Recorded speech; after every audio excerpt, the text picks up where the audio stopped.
बिस्मिल्लाहिर्रहमानिर्रहीम, अस्सलाम वालेकुम। प्रोग्राम में आपको कहते हैं खुश आमदीद। नाज़रीन, बरसों से मुआशी बहरान में मुब्तला पाकिस्तान में बेहतरी के असरात नुमायाँ होने शुरू हो चुके हैं और इसकी तस्दीक जो है वर्ल्ड बैंक की रिपोर्ट, ब्लूमबर्ग की रिपोर्ट कर चुकी है। साथ साथ वर्ल्ड इकनॉमिक आउटलुक रिपोर्ट में भी एक हौसला अफजा सिचुएशन जो है वो हमारे सामने आई है। और यकीनन प्राइम मिनिस्टर शहबाज शरीफ जो कि मुआशी इक़दामात से मुतल्लिक जितने भी इक़दामात हैं उनको हेड भी कर रहे हैं, इस वक्त वज़ीर ख़जाना वर्ल्ड बैंक के सालाना इजलास में शिरकत के लिए अपने डेलीगेशन के साथ वाशिंगटन में मौजूद हैं और वहाँ पर उन्होंने वर्ल्ड बैंक के सदर, अमरीकी हुक्काम, IMF के हेड और दूसरे मालियाती इदारों से मुलाकातें भी की हैं और उन्होंने 10 साल के लिए रूलिंग कंट्री फ्रेमवर्क प्लान की ज़रूरत पर इत्तफाक भी किया है।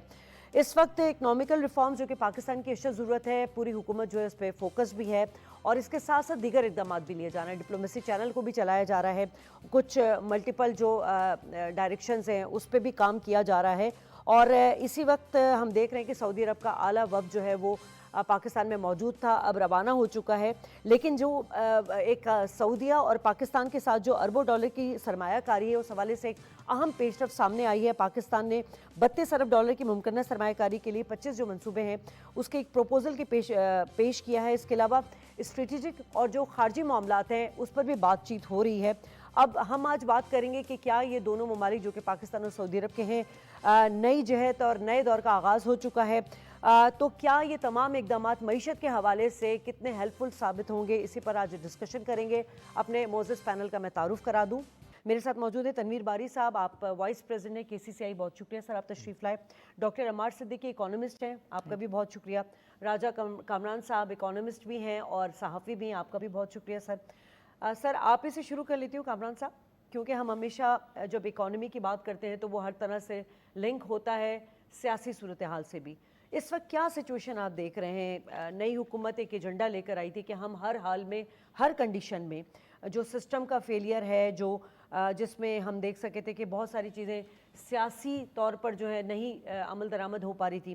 प्राइम मिनिस्टर साहब ने बड़ी क्लियर एक बात की है कि मैं पुराने तरीक़ेकार की कोई सूरत हाल नहीं देखूँगा, कोई गुंजाइश नहीं होगी। कितना आसान होगा उनका ये सब इम्प्लीमेंट कराना? देखें, शहबाज शरीफ साहब को हम देख सकते हैं कि उनका जो ऐसे बहैसियत वज़ीर आला पंजाब क्या किरदार रहा है, तो शहबाज स्पीड कही जाती थी। हमें जो PDM की पिछली हुकूमत थी उसमें ये नज़र नहीं आई, क्योंकि मल्टीलैटरल एजेंसी से इस वक्त हमारे ताल्लुकात ठीक नहीं थे। उसको ठीक करते करते हुकूमत का वक्त ख़त्म हो गया। अब जबकि नई हुकूमत की शुरुआत हुई है तो हम देख रहे हैं महीनों के बजाय हफ्तों, दिनों और घंटों के हिसाब से हमें पेशरफ्त होती हुई नज़र आ रही है, क्योंकि पिछली जो हुकूमत थी शहबाज शरीफ साहब ने उसमें अपनी जो ताल्लुकात हैं उनको ठीक किया था। अब उन ताल्लुकात की बुनियाद पर अब आगे बढ़ा जा रहा है। आप देखिए कि अभी जो जिस तरह से तेज़ी से हमने आते ही बिल्कुल क्लैरिटी के साथ एक बिल्कुल क्लैरिटी नज़र आ रही है हमारी कि हमने IMF के पास जाना है। इसमें कोई अब दो राय नहीं है। हम IMF का पहले प्रोग्राम जो है स्टैंड बाई प्रोग्राम, जो हमने आखिरी प्रोग्राम लिया था वो पूरा कर रहे हैं, उसके तमाम अहदाफ को पूरा कर लिया है। अब IMF के साथ 2 मुआहदे करने जा रहे हैं। इसके लिए वाशिंगटन में हमारे वज़ीर ख़जाना मौजूद हैं। अच्छा, मौजूदा वज़ीर ख़जाना जो हैं वो एक ज़रा कॉर्पोरेट स्टाइल और वहाँ से उनको डील करने का स्टाइल रखते हैं। आप देखिए कि वो वहाँ पे IMF से इंगेज कर रहे हैं, वहाँ पे IMF के पॉडकास्ट में बैठ रहे हैं ऐसे, और फिर इसके बाद JP मॉर्गन के सेमिनार में बैठ रहे हैं, अमरीकी हुक्काम से मिल रहे हैं। तो वो एक मल्टीलैटरल और ब्रॉड बेस एक पाकिस्तान की इन्वेस्टमेंट के हवाले से और पाकिस्तान की जो माली सूरत हाल है उसके हवाले से काम कर रहे हैं।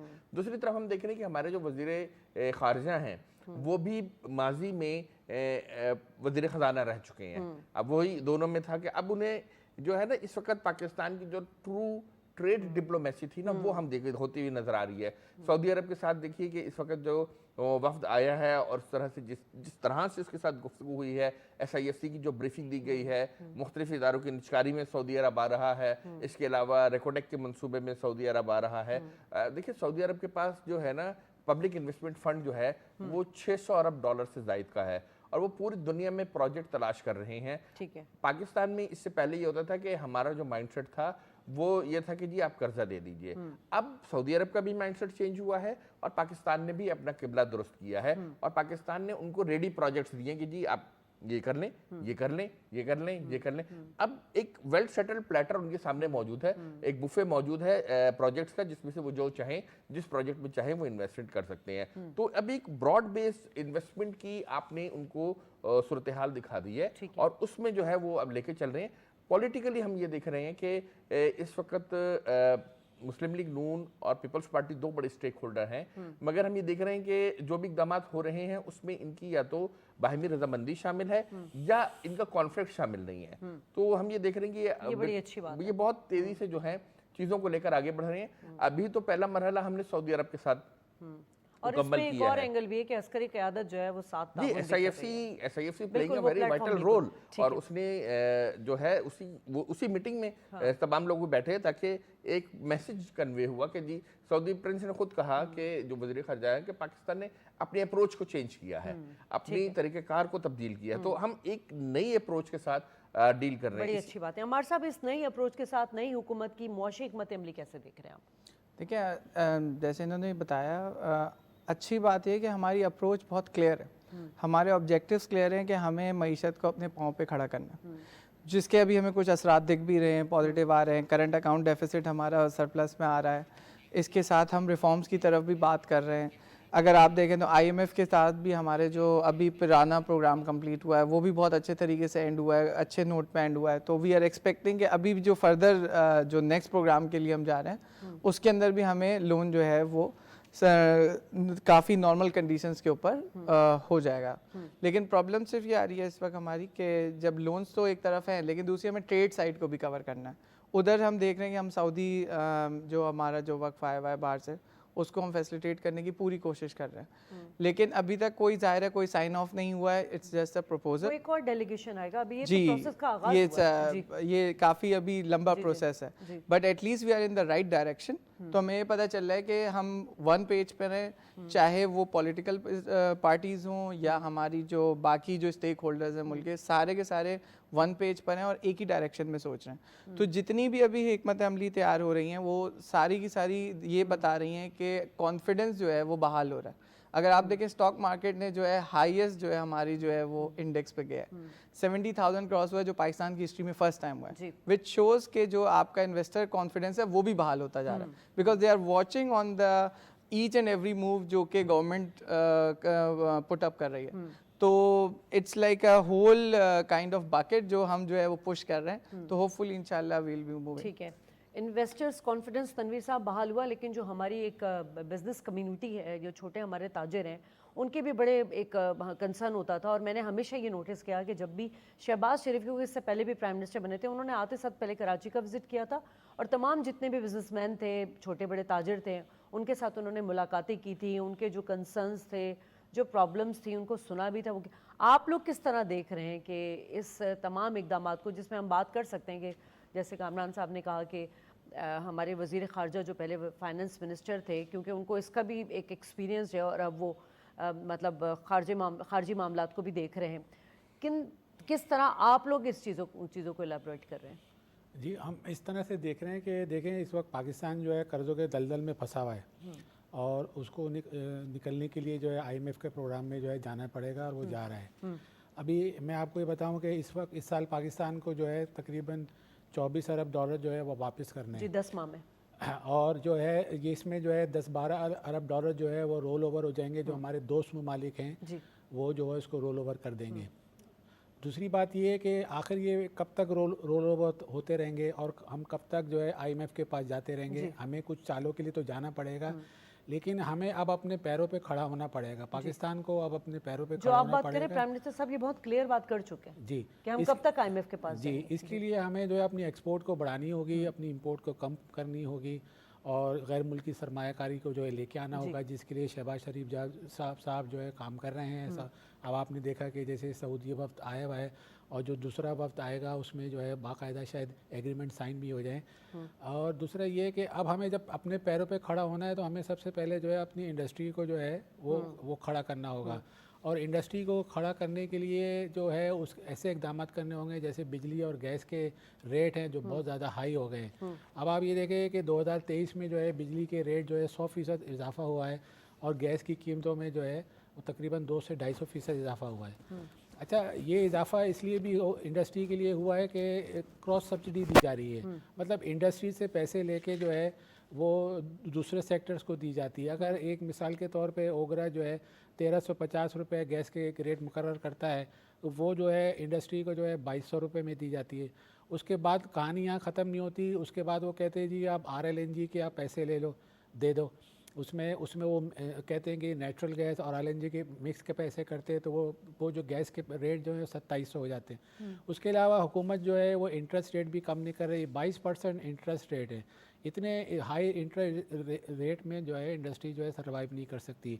तो हुकूमत को अब ऐसे इकदाम करने चाहिए जिससे इंडस्ट्री जो है सर्वाइव करे। और जैसे हुकूमत ने प्लान बनाया है कि अगले 5 साल में जो है $50 अरब जो है हम अपनी एक्सपोर्ट करेंगे, तो अगर वो इंडस्ट्री जो है ऐसे इकदाम नहीं किए गए जिससे जो है हमारी एक्सपोर्ट बढ़े, तो ये बड़ी मुश्किल हो जाएगी। हम आगे भी इसी तरह ज़िंदगी भर हमारी जो हम लोग आगे भी इसी तरह कर्ज़ों के दलदल में फंसे रहेंगे और इसी तरह कर्ज मांगते रहेंगे।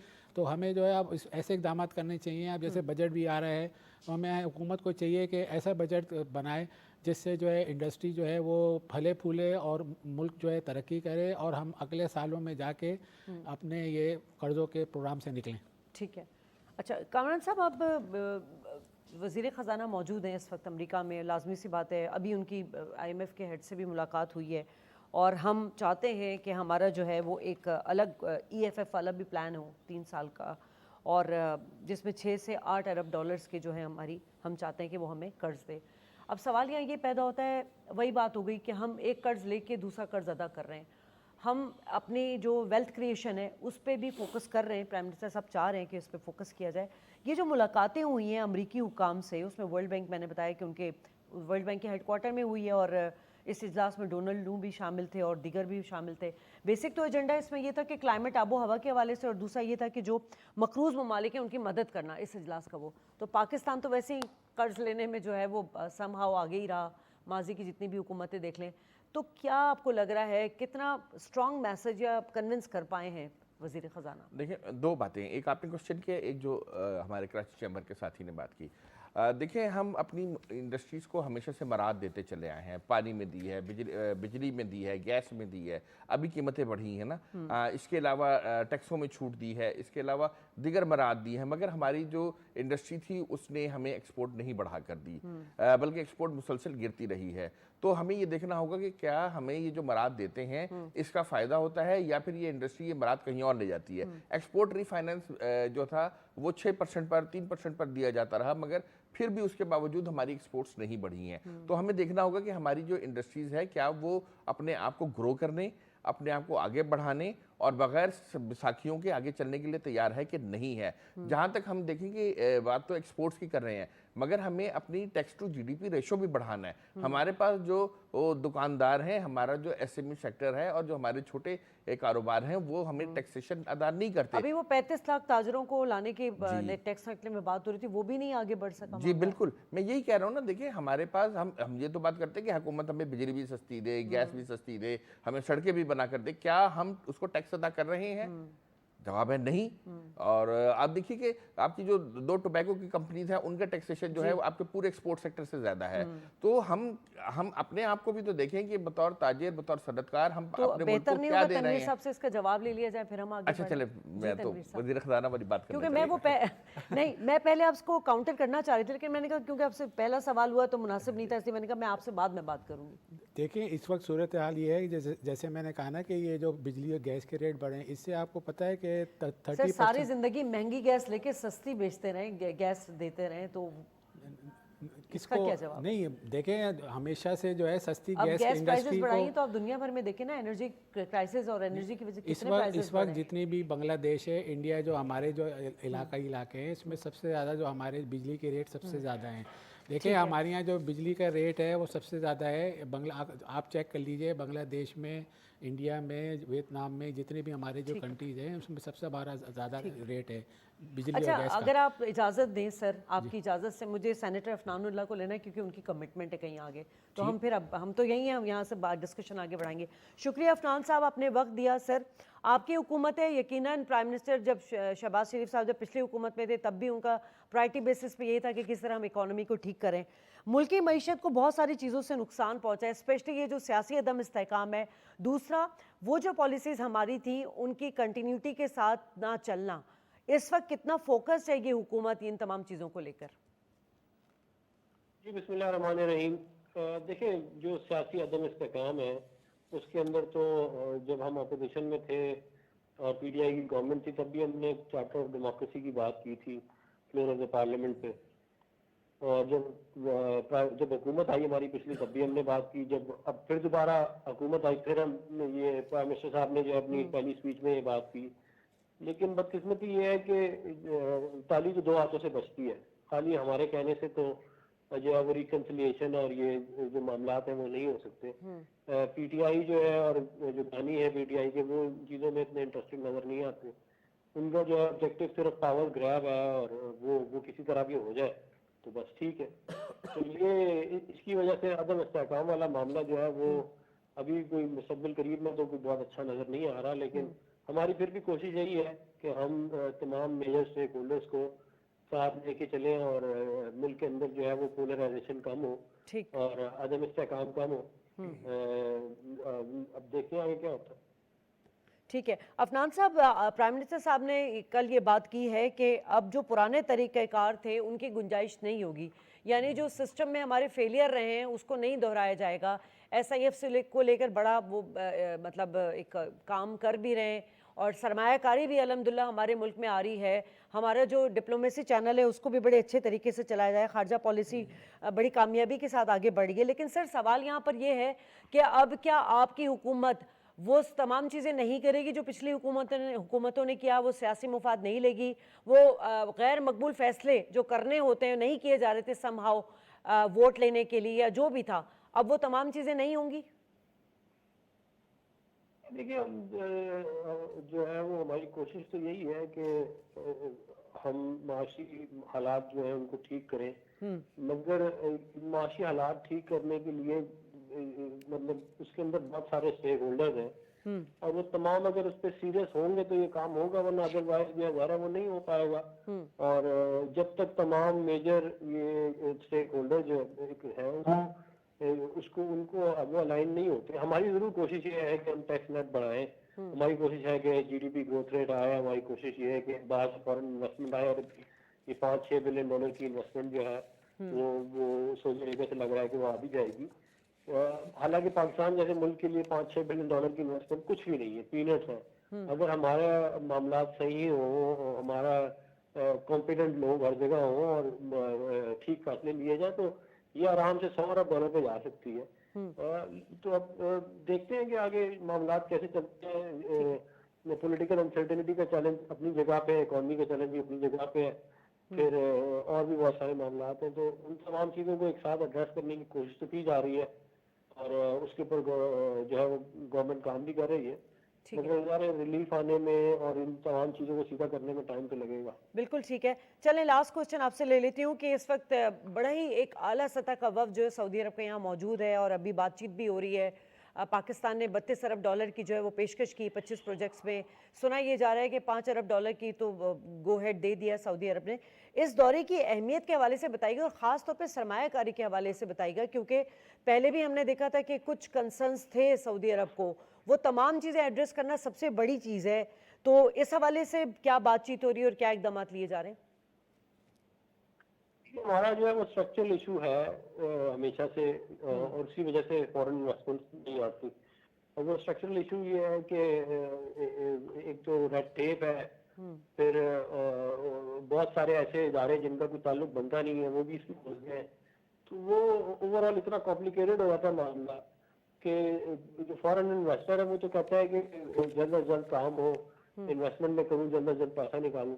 तो वो अब सारा जो ये सिस्टम है इसको रिवैम्प करने की ज़्यादा ज़रूरत है और उसके ऊपर काम अभी कर रहे हैं हम लोग। तो उसमें अगर बेहतरी आएगी तो ज़्यादा फिर इन्वेस्टमेंट भी ज़्यादा आएगी। खाली अभी तो सऊदी अरेबिया की बात है, चाइना से भी इन्वेस्टमेंट आ सकती है और बहुत सारे मुल्क हैं जो पाकिस्तान देखें ना दुनिया का 500 बड़ा आबादी के हिसाब से मुल्क है जी, स्ट्रेटेजिक पोजीशन जो है वो। सर इवन वजीर खजाना ने अमेरिका में मौजूद हैं, उधर भी उन्होंने यही बात की कि मादनियात निकालने में अमरीकी सरमायाकारी के मौके हैं, तो आप आए यहाँ सरमायाकारी करें। अमेरिका को भी ऑफर किया है जी, वो बिल्कुल उन्होंने किया होगा और ज़ाहिर बहुत सारे मुल्क जो है वो चाहते हैं इन्वेस्टमेंट करना, लेकिन हमें ये बात समझनी पड़ेगी कि जो इन्वेस्टर होता है वो सिर्फ उधर इन्वेस्ट करता है जहाँ पे उसका पैसा डबल हो जाए, ट्रिपल हो जाए, जी और जल्द से जल्द हो जाए। अगर हम जो है वो इन्वेस्टर्स को फैसिलिटेट ना करें, नहीं करेंगे, और उनकी जो इन्वेस्टमेंट है उसको हम डबल और ट्रिपल नहीं करेंगे, तो फिर वो ज़ाहिर है वो फिर इन्वेस्टर्स जो है वो आते नहीं है। ठीक। और हमारे मुल्क में एक कल्चरल इशू भी रहा है कि हम समझते हैं कि ऐसे बाहर से कोई इन्वेस्टर आए तो पता कोई अच्छी बात नहीं है। हालांकि बाहर के इन्वेस्टर्स लाना बहुत जरूरी है। ठीक है, ज़रा आपको हमारे पास इतने रिसोर्सेज तो नहीं है कि हम आपकी खुद कर सकें, तो उसके ऊपर काम चल रहा है, आप देखते हैं क्या होगा। ठीक है, बहुत शुक्रिया अफनानुल्लाह साहब, आपने वक्त दिया। तनवीर साहब, आप इसे कंटिन्यू करूँगी, इंटरप्ट किया था मैंने आपको। हम बात जी इनकी बात का जवाब देता हूँ कि जैसे ये कह रहे थे कि पानी जो है वो सस्ता मिला। बात ये है कि आपको पता है कि कराची में जो है टैंकर माफिया काम करती है। यहाँ पे जो है पानी जो है खरीद के मिलता है, आपके लाइनों में पानी नहीं मिलता है, इंडस्ट्री वाले पानी खरीद के जो है इस्तेमाल करते हैं। दूसरी बात ये है कि इनका ये दावा है कि जी एक्सपोर्ट नहीं बढ़ी, तो एक्सपोर्ट अगर बढ़ी नहीं तो कम भी नहीं होती। लेकिन अब आपको मैं ये बताऊं कि एक्सपोर्ट जो है वो कम हो रही है। वो इसलिए कम हो रही है कि नेपरा के मुताबिक 30% कंजम्पशन जो है, इंडस्ट्रियल कंजम्पशन जो है कम पिछले 6 महीनों में कम हुई है। मतलब इंडस्ट्री या तो बंद हो रही है या फिर जो है उनकी जो है प्रोडक्शन जो है कम हो रही है। तो हम जो है वो हमारी एक्सपोर्ट अब बढ़ नहीं रही, लेकिन अब कम भी हो रही है। दूसरी बात ये है कि हमारा कराची का इंफ्रास्ट्रक्चर अगर आप देखें, अगर आप जो है इंडस्ट्रियल टाउन में चली जाइए तो वहाँ आप कभी आप वहाँ प्रोग्राम भी कीजिएगा तो ऐसा लगता है कि वो मोंजोडारो का जो है वो शहर लगता है। तो हमें अगर अपने किसी पार्टी को बुलाना है, आप उसको अपनी फैक्ट्री का अगर विज़िट कराना है किसी को, तो वो उस शर्म के मारे उधर लेके नहीं जाता कि जी वो क्या दिखाएगा कि वो कौन से इलाके में रहता है। ठीक है, तो ये सारी चीज़ें जो है ठीक होनी चाहिए, और जो है इस अगर हमें इंडस्ट्री को अगर करना है तो ये सारे इकदाम करने होंगे। अच्छा, आप समझते हैं कि इस वजह से इंडस्ट्री ग्रोथ नहीं कर सकी है? जी, ये इंडस्ट्री जो है बिजली का मसला है, गैस का मसला है, जी कामरान साहब, मसला है, इंफ्रास्ट्रक्चर का मसला है। देखिए, मैं वज़ीर ख़ज़ाना की बात पर आना चाह रहा था IMF के हवाले से, मगर इससे पहले ये कि हमारा जो माइंडसेट है ना वो है कॉस्ट पुश, हमारा एफिशिएंसी पुश नहीं है। हम लोग अपनी इंडस्ट्रीज़ को एफिशिएंट नहीं कर सके हैं, इंडस्ट्रीज़ में वो सिस्टम नहीं ला सके हैं जो हमारे वेस्टेज को कम कर सके और हमारी जो एनर्जी है कंजम्पशन उसको बेहतर कर सके। इस वजह से भी बहुत बड़े मसाइल हैं। और जो हमारे पास जो माइंडसेट है ना वो सेठ माइंडसेट है, कॉर्पोरेट माइंडसेट नहीं है, तो वो भी हमें जो है ना हर्ट करता है। और वो फैसला साजी जो है ना पेशेवरान बुनियादों पर नहीं होती। और ये बात ठीक है कि हमारी जो बिजली की खपत है कम हो रही है। दूसरी बात जो IMF के साथ हम प्लान कर रहे हैं, हम IMF से 2 मुआहदे करने जा रहे हैं, 2 कर्जे लेने जा रहे हैं।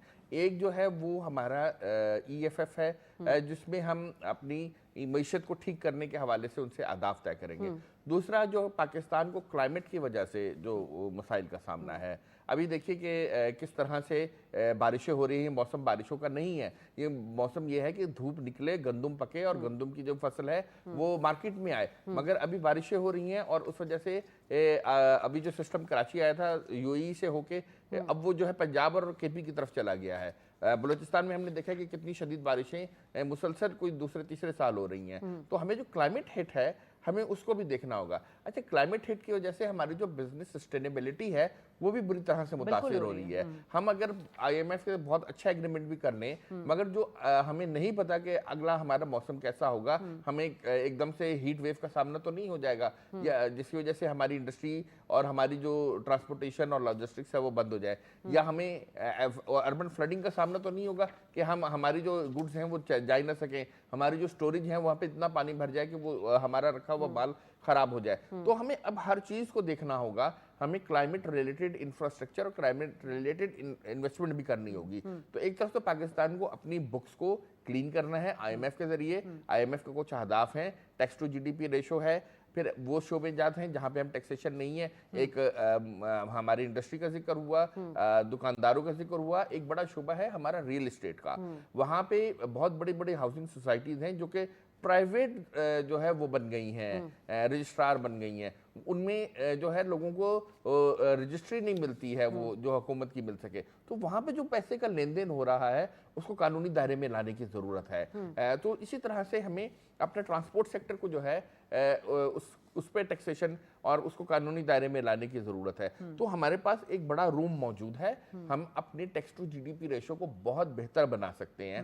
हम जब तक टैक्स टू जीडीपी रेशो नहीं बनाएंगे, 9% जो है इंतहाई मेरे माजरत के साथ एक बहुत ही 14-15 बुरा है, इसको हमें कम से कम 15-20% पर लेकर जाएं, वही मैं कह रही हूँ, लेके जाएंगे तो तभी हम जाकर अपनी ये, जैसे इन्होंने कहा कि हमारी इंडस्ट्रियल एरिया की जो हालत है बहुत ख़राब है, मैं बिल्कुल तस्लीम करता हूँ, इसको बेहतर होना चाहिए और इसके लिए हमें टैक्स देना होगा। अगर हम टैक्सेशन अपनी बेहतर करेंगे तो तब भी हम IMF से जान छुड़ा सकते हैं, और दूसरा हमें एग्रीकल्चर इनपुट को बढ़ाना होगा। ठीक है, तो आप अमर साहब क्या समझ रहे हैं, ये जो अभी हम नए कर्ज मुआहदे के लिए जो है वहाँ पर मौजूद है, वज़ीर ख़जाना साहब, बातचीत भी हो रही है। दूसरा ये कि एक हमारी अच्छी एक रिपोर्ट भी आई है, जैसे मैंने जिक्र किया, वर्ल्ड बैंक की आई है, ब्लूमबर्ग की आई है। ब्लूमबर्ग एक मालियाती इदारा है, उसके हवाले से ऑथेंटिक उसकी रिपोर्ट है। फिर वर्ल्ड इकनॉमिक जो आउटलुक रिपोर्ट आई है वो, इन तमाम चीज़ों को लेके हम कितना कन्विंस कर पाएंगे IMF को या दीगर मालियाती इदारों को, और स्पेशली ये जो इजलास वहाँ पे हो रहा है वो क्लाइमेट, मैंने बोला ना कि मौसमियाती आबो हवा और जो कर्ज मकरूज ममालिक हैं उनके हवाले से हो रहा है। देखिए जो IMF है ना, वो बहुत डेप्थ में स्टडी कर रहा होता है। ऐसा नहीं है कि उनको सिर्फ हमें कन्विंस करना है, वो हमसे ज़्यादा स्टडी कर रहे होते हैं, क्योंकि ज़ाहिर है they are the lenders, lenders को ज़्यादा अपने पैसे की परवाह होती है। बिल्कुल है। तो वो हमें बहुत डीपली फॉलो कर रहे हैं हमारे ईच एंड एवरी स्टेप्स को। इसी तरह जब ये हम लोन मांगने जा रहे हैं तो हम उनके सामने जो रिपोर्ट्स आ रही हैं वो एक सेंटिमेंट जनरेट कर रही है, जो कि बता रही है कि हम overall in a positive direction में। अब ओवरऑल से क्या मतलब है कि हम एक चीज़ को पॉइंट आउट नहीं कर रहे हैं, हम हर तरीके से कोशिश कर रहे हैं हर चीज़ को पॉजिटिव लाने की। जैसे ये कह रहे हैं कि हमारी इंडस्ट्री को ज़ाहिर है प्रॉब्लम में, बिल्कुल प्रॉब्लम में, इनके जो कंसर्न्स हैं वो बिल्कुल जायज़ है। ज़ाहिर है इंटरेस्ट रेट अगर 22% पे है तो इंडस्ट्री को ज़ाहिर हर्ट कर रहा है वो। इसी तरह आपका cost of doing business high हो गई है, आपके बिजली के रेट्स मुस्तकिल ऊपर जा रहे हैं, वहाँ से इन्फ्लेशन का तो है, बट आप रिसेंटली अगर देखें तो इन्फ्लेशन के नंबर डिक्लाइन हुआ। तो होपफुली वी आर एक्सपेक्टिंग कि थोड़ा सा कड़वा घूट का टाइम है, ये बिल्कुल है, मुश्किल वक्त है, हम सबको एक साथ काम करना पड़ेगा, बट उसके बाद जाहिर सी बात है आपको इसके आउटकम्स दिखेंगे। इतनी जल्दी नहीं आएंगे, इट्स नॉट वन नाइट के एकदम से कोई चीज़ें चेंज हो जाएंगी, but at least we are moving in right direction. It will take some time, but IMF भी इन चीज़ों को देख रहा है, ऐसे ही वो आपको लोन नहीं दे रहा। उसने देखा है आप, उन्होंने जो पुराने भी हमें दिए थे पॉइंटर्स, हमने उसे फॉलो किया और हमने वो अचीव भी किए। तो दे आर मेकिंग श्योर कि जो वो हमें फॉलो करा रहे हैं वो हमारी ही बेहतरी के लिए, टेक्निकली वो हमारे ही रिफॉर्म्स हैं। वो कोई ऐसी अनोखी बात नहीं करता कभी भी IMF के उनको कोई फायदा होगा, टेक्निकली वो हमारी ही रिफॉर्म्स पे बात कर रहा होता है, जहां हमारी कमजोरी हैं उनको पॉइंट आउट करता है और वो कहता है इसके करेक्टिव मेजर्स लें। तो होपफुली वो कन्विंस भी होगा, और क्योंकि वो देख रहा है कि हमारा जो विजन है वो अब लॉन्ग टर्म है, हम 10 इयर्स के प्लान्स की तरफ जा रहे हैं, तो we are not going for the short term plans. इसीलिए आप देखें अभी जो एनर्जी का क्राइसिस है हमारा, सर्कुलर डेट हमारा बढ़ता जा रहा है, but we are trying to make some policies against it कि ताकि हम उसे कर्टेल कर सकें। तो हम उसे शॉर्ट टर्म प्लानिंग में नहीं जा रहे, इस बार हमारी कोशिश है कि लॉन्ग टर्म जाए ताकि ये जड़ से प्रॉब्लम हमारी खत्म हो सके। बिल्कुल सही। तो तनवीर साहब, जैसे एक बात की जाती है कि भाई टैक्स जो है वो हमारी मईशत को चलाने में बड़ा अहम किरदार अदा करता है, आमदन और खर्च का जो है गैप वो यहीं से होता है। मसला ये है कि छोटे ताजरों को टैक्स लाइट में लाने के लिए जो इकदाम लिए जाते हैं उस पर हमेशा एक एक डिस्प्यूट रहा है, एक हमेशा मतलब मैं ना मानूं वाली पॉलिसी रही छोटे ताजरों की तरफ से। आप क्या समझते हैं हुकूमती ताजर दोस्त स्कीम और उसके जो असरात हैं वो कितना फ्रूटफुल साबित होंगे, क्योंकि इस वक्त तो बहुत ज़रूरी है कि जो 35 लाख ताजर हैं इनको टैक्स नेट में लाया जाए। देखिए इस वक्त पाकिस्तान की तकरीबन 25 करोड़ की आबादी है और उसमें तकरीबन 30 लाख जो है वो एक्टिव टैक्स पे हैं। बाकी अगर 2% भी अगर लगाएं तो कम से कम भी जो है 50 लाख जो है टैक्स पेयर होने चाहिए, एक्टिव रजिस्टर्ड होने चाहिए। अब लोग टैक्स नेट में क्यों नहीं आते? टैक्स नेट में इसलिए नहीं आते कि जो FBR के जो नोटिस हैं, ऑडिट हैं, अभी आपको मैं बताऊं कि आजकल एक SRO 350 का किस्सा चला हुआ है। FBR ने SRO 350 जो है इशू किया हुआ है। ये कराची से पेशावर तक जो है इस पर जो एहतजाज हो रहा है, लेटर लिखे जा रहे हैं, सब बात हो रही है, लेकिन FBR की जो है वो उसको सही करने के लिए या इसको वापस लेने के लिए तैयार नहीं है। तो इस तरह के जो मसाइल आते हैं तो इस वजह से लोग जो है वो टैक्स नेट में नहीं आते। दूसरी बात ये है कि जैसे छोटे ताजरों को आपने कहा कि हुकूमत ने स्कीम लेके आई है, तो हमेशा ये होता है कि हुकूमत जो है इनसे बैठ के बात करे और इनसे पहले मुज़ाकरात करे और इनसे पहले मुशावरत के बाद कोई चीज़ लेके आए। पहले भी आपको याद होगा कि 3 साल पहले इन्होंने फ़िक्स टैक्स लगा दिया था 6,000 रुपये 10,000 रुपये बिजली की बिलों पे। उसके बाद जो है वो हुकूमत को फिर वो वापस लेना पड़ा। तो बात यह है कि जो लोग टैक्स नेट में नहीं हैं वो लोग भी टैक्स नेट में आना चाहते हैं, लेकिन वो सारा जो एहतजाज होता है वो तरीक़ेकार पे जो है वो सारा जो है वो ख़त्म हो जाता है, वो सारी स्कीम जो है ख़त्म हो जाती है। तो हुकूमत को चाहिए कि वो जो है इन छोटे ताजरों से मुज़ाकरात करे और जो ये जो FBR जो इस तरह के जो इक़दामात करता है, SRO जारी करता है, नोटिस जारी करता है, बग़ैर जो है ताजरों के मुशावरत से या चैम्बर से मुशावरत नहीं करता, और जो ये सब सारी चीज़ें ये ख़त्म होनी चाहिए। मुझे बताया था कि तनख्वाहदार तबके से मुशावरत होती है टैक्स लगाते हुए? नहीं होती। टैक्सेशन का काम है, टैक्स देना काम है, उनको टैक्स देना चाहिए। ये तो कोई बात नहीं है जो उनसे मुशावरत की जाए। जो टैक्सेशन जिसका जो राइट है वो टैक्सेशन का वो होना चाहिए। इसी ये मुशावरत होती रही है, घंटों मुशावरत हुई है, दिनों मुशावरत हुई है, महीनों मुशावरत हुई है, इसका कोई नतीजा नहीं निकला। ताजिर टैक्स नहीं देना चाहते, सिंपल सी बात ये है। जी तनवीर साहब जवाब भी दे दें आप। नहीं, जवाब तो यही है ना कि टैक्स तो लोग देना चाहते हैं, लेकिन जो FBR के जो सारी जिम्मेदारी जो FBR होती की तो नहीं है ना। हाँ, मुझे वही बात आ गई ना कि गरीब तबका भी तो वो देता ही है ना, तो वो क्या FBR पे वो नहीं दे टैक्स और बोले जिम्मेदारी FBR की है? नहीं, FBR जो है जो लोगों के साथ करता है, जैसे मैंने आपको भी बताया कि उन्होंने सिर्फ ताजरों के साथ करता है सर? जी ताजरों के साथ और किसी के साथ नहीं करता। मैं टैक्स देती हूँ, मेरे साथ तो FBR का कोई नहीं, मैं तो टैक्स भी देती हूँ। और आपका तो नहीं मसला होता है ना, हमारे यहाँ तो देखेंगे सिंपल से एक आम आदमी वाली बात मैं आपको बताऊँ, SRO 350 जारी किया। अब वो कहते हैं कि जी सालाना बैलेंस शीट की जो जगह जो है महीने की, हर महीने जो है बैलेंस शीट जो है सबमिट कराएं। तो ये ऐसी चीजें लाते हैं जो कोई जिसके लिए कोई भी तैयार नहीं होता। पूरी दुनिया में अब ऐसा इसमें जो होता है, है। बात तो खैर अब कामरान साहब इसमें जो है इसमें जो है कोई इंग्लैंड में बैठ चले के जाएं, वहाँ पे बैलेंस शीट्स बनती हैं, महाना बैलेंस शीट हर सर वो जगह इनवॉइस जाती के है। ऊपर भी कितना शोर मचा था। हर देखिए आप कारोबार। इतने छोटी सी इनवॉइस, देखिए आप कहते हैं कि शनाख्ती कार्ड नंबर नहीं लेंगे। देखिए ना, आपने रियासत को तो बिल्कुल एक वो बना दिया है। रियासत का पहला काम ये होता है कि वो अपना टैक्स जमा करे। जब कोई भी रियासत कायम होती है, वो कोई भी सहूलत देने से पहले टैक्सेशन करती है, उसके बाद फिर सहूलतें आती हैं। शनाख्ती कार्ड नंबर का आया, कितनी बड़ी रेजिस्टेंस की हुकूमत पीछे हट जाती है, हुकूमत नहीं कर पाती। किसी से मुशावरत नहीं होती टैक्स देने के लिए। टैक्स सबको देना चाहिए। कॉर्पोरेट टैक्स जो है 25% पे गया हुआ है, आखिर वो भी तो दे ही रहे हैं। 30% पे 40% पे गया हुआ है। बैंकों का टैक्सेशन कहाँ तक गया हुआ है? तो हम ये कह तो रहे हैं, ताजिर क्यों नहीं दे रहा? देखिए वो अपनी आमदनी को जाहिर नहीं करना चाहता। ठीक है, मसला ये है कि वो अपने आप को आगे बढ़ाने के लिए तैयार नहीं है। वो देखिए बैलेंस शीट इस वक्त तो ऐसे सॉफ्टवेयर आ गए हैं, एक क्लिक पे पूरी बैलेंस शीट सामने आ जाती है। तो सर मैं यही पर आ रही थी, डिजिटाइजेशन जो है वो है ही इस तरह के टैक्स की बुनियाद को तौसी देने के लिए। जी बिल्कुल। तो ये कितना अच्छा इकदाम है, और ये अभी तक क्यों, बात तो बहुत हुई थी, केयर टेकर गवर्नमेंट हुई थी, उस वक्त से बात हो रही थी, लेकिन चूंकि उसका डोमेन नहीं था, अब तो ये हुकूमत आई है और प्राइम मिनिस्टर साहब करना भी चाह रहे हैं इसको। देखिए अभी एक एग्रीमेंट तो हो गया है कि डिजिटाइजेशन ऑफ द FBR की जाएगी, और FBR में रिफॉर्म्स की भी बात की जा रही है, उसके लिए लॉ में अमेंडमेंट की भी की जा रही है। मगर हमें ये देखना होगा कि हम जो हमारा पॉइंट ऑफ सेल जो है, हमारे जो वो बड़े स्टोर्स से, उनको तो हमने कनेक्ट कर दिया डायरेक्ट FBR से। मैं यहाँ पे करता हूँ, उसमें से टैक्स कटता है, FBR या SBR को हमारा टैक्स चला जाता है, बात खत्म हो जाती है।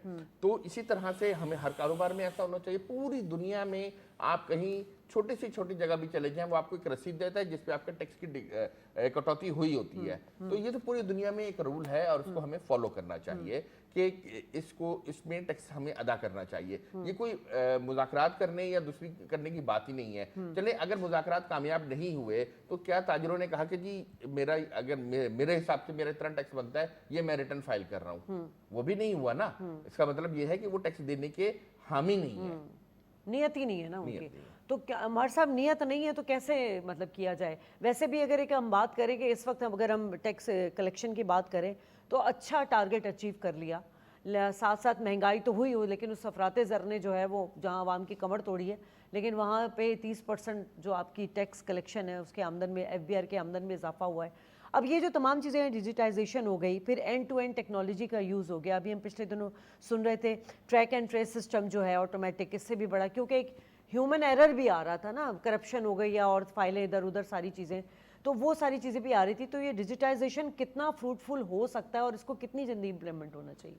देखिए, पहले हमें जो हमारे ताजिर हज़रात हैं उनकी साइकोलॉजी समझनी पड़ेगी। अच्छा। उनको ये लगता है कि हमें पहले आप इंसेंटिव दें तो हम टैक्स मतलब देंगे। मरीज का ऑपरेशन करने से पहले उसको एग्जैक्टली उसकी काउंसलिंग करनी पड़ेगी। बिल्कुल, वरना वो नहीं तैयार होगा। आप देख लें, मुज़ाकरात हमेशा फेल कर जाते हैं।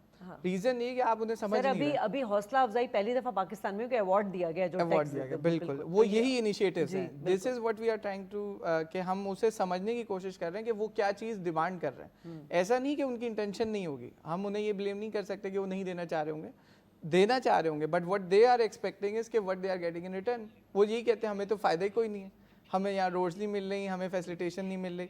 अगर वो हम कोई पॉलिसी लाएं उसके ऊपर तो वो मोटिवेट होंगे। So we need to work on the policies reforms के उनको लगे कि ट्रस्ट है हमारा और ये सिस्टम उनको सपोर्ट तो करेगा। एफबीआर के हेरेसमेंट के लिए कोई रेमेडी नहीं है?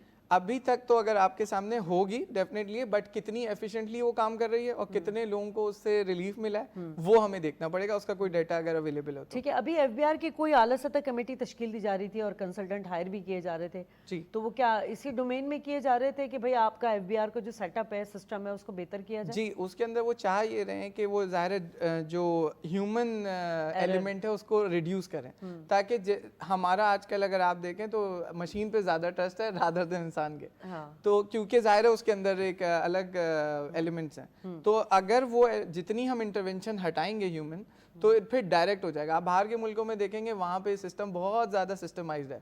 आप विद इन 5 to 10 मिनट्स अपने टैक्स फाइल कर लेते हैं, ऑटोमेटिकली सारे नंबर पंच हो जाते हैं, सारी चीज़ें ऑलरेडी सिस्टम में होती हैं, तो उसके अंदर कोई ग्रे एरिया कम से कम रह जाता है। तो जितना वो कम होता जाएगा लोगों का ट्रस्ट उतना बिल्ड होता जाएगा। अब आप देखें, आप बैंक में जाते हैं, आपको लगता है कि हर चीज़ प्रॉपर है क्योंकि वहाँ एक सिस्टम बना हुआ है and you have a trust कि ये बिल्कुल सही नंबर्स आ रहे हैं, आपको कभी भी उसके ऊपर डाउट नहीं होता। तो यही चीज़ हम अगर एफबीआर में भी करने में भी कामयाब हो गए तो लोगों का कॉन्फिडेंस बिल्ड होगा।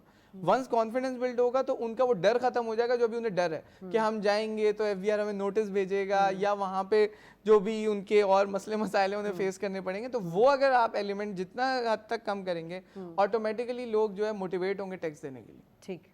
और इसके अलावा जो गवर्नमेंट कर रही है वो इनडायरेक्ट टैक्सेशन है। उसके बाद दूसरा ऑप्शन यही है, हाँ बिल्कुल, अगर डायरेक्ट नहीं करेंगे तो इनडायरेक्ट करेंगे। पेट्रोल लेवी से वो कवर कर लेंगे, आप देख लें अभी उसको वहां से मूव कर रहे बिल्कुल हैं, ऐसे ही। हाँ। तो वो यही करेंगे। अगर यहाँ से नहीं तो यहाँ से कर लेंगे। तो end of the day tax तो जाना है। बेहतर ये कि वो एक प्रॉपर स्मूथ चैनल के थ्रू जाए ताकि सबको जो है पता लगे कि डिस्ट्रीब्यूशन बिल्कुल सही हो रही। तो वंस अगर हम वहां तक पहुंच गए तो होपफुली ऑब्वियसली विद टाइम चले। ये वैसे कॉन्फिडेंस तनवीर साहब, इनडायरेक्ट में जो तनख्वाहदार तबका ही पिसता है, आप क्या समझते हैं टैक्स एविएशन किस तरह बढ़ाया जाए, किस तरह कन्विंस किया है ताजरों के? आप नुमाइंदगी तो कर रहे हैं, ये भी हल भी बता दें। देखिए, टैक्स तो हुकूमत ले रही है किसी ना किसी तरीके, जैसे इन्होंने बताया कि इनडायरेक्ट टैक्स में ले तो रही सही है। तरीके कहते से हैं- दे देना टैक्स, ताकि तनख्वाहदार तबके पे नहीं आए ना बोझ। हमारा टैक्स जीडीपी रेशियो देखें ना 9% है, हमका 15% लेकर जाना, इसका मतलब ये 6% हमारे पास गैप है। बिल्कुल ऐसे जी, जी। मैंने तो अभी भी आपसे ये कहा ना कि हमारी जो है जो लोग रिटर्न नहीं फाइल करते हैं, जो टैक्स नेट से बाहर हैं, उनको टैक्स नेट में आना चाहिए। लेकिन वो घबराते हैं कि एफबीआर वालों से घबराते हैं कि भाई हम टैक्स नेट में जाएंगे तो फंस जाएंगे, जैसे वो दूसरों का हाल देखते अच्छा, अब हैं। तो प्राइम मिनिस्टर साहब इस कल्चर को चेंज कर रहे हैं ना, जी, अब आप लोग की तरफ से क्या ताउन होगा? नहीं, हमारे तरफ से तो सारा ताउन है। हमने तो ये कहा है कि टैक्स नेट को आप बढ़ाएं, हम जो भी ताउन होगा, कराची चैम्बर जो भी ताउन होगा वो करेगा।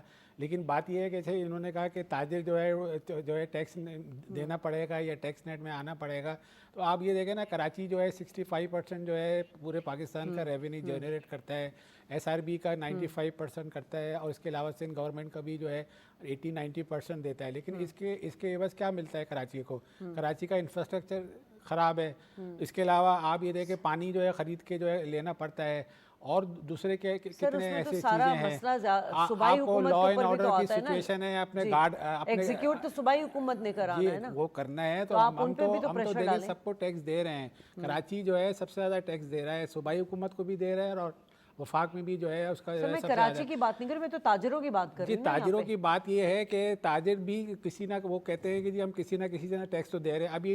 अभी जो स्कीम आई है, इसमें जो सबसे बड़ा जो इनकी तरफ से जो आया खर्चा जाहिर किया गया है, उनका कहना ये है कि जो ताजिर जो है सारे साल जो है रिटर्न फाइल नहीं करता, उसको ये कह रहे हैं जी हर महीने रिटर्न फाइल करो। अच्छा, अब अभी आप ये देखिए प्रैक्टिस किस तरह से, आप किस तरह से प्रैक्टिस करा रहे हैं कि जिसने सारी ज़िंदगी टैक्स नेट में शामिल नहीं हुआ है, रिटर्न फाइल नहीं किए, उससे आप कह रहे हैं कि अब हर महीने करो। अच्छा, तो ऐसी स्कीमें तो कितना नाकाम नहीं वैलिड होगी है ना। इनका ये गिला? हर कामरान महीने साहब, बिल पे करते हैं, यूटिलिटी बिल भी पे करते हैं, टेलीफोन का बिल भी पे करते हैं, गैस का बिल पे करते हैं, हर बिल पे करते हैं ना।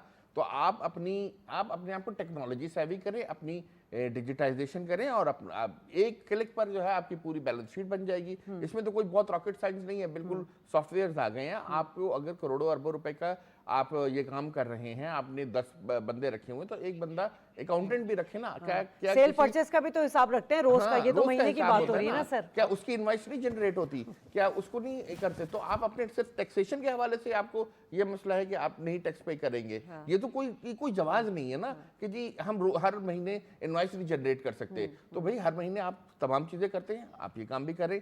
नंबर 1 बात। नंबर 2 बात ये है, देखें कि टैक्स हम नहीं दे रहे, हमारे पास 6% का कम से कम टैक्स का गैप है जो अरबहा डॉलर बनता है। अगर ये गैप हम पूरे कर लें तो हमें आईएमएफ के पास नहीं जाना पड़ेगा जिसके पास हम जा रहे हैं। हमारे पास जो बाकी जो हमारे अखराजात हैं, हुकूमत को कर्जे नहीं लेने पड़ेंगे। अगर हुकूमत कर्जे बिल्कुल नहीं ऐसा ही लेगी है। तो हमारे पास जो शरह सूद है वो 4-5%, 3% पर आ जाएगी।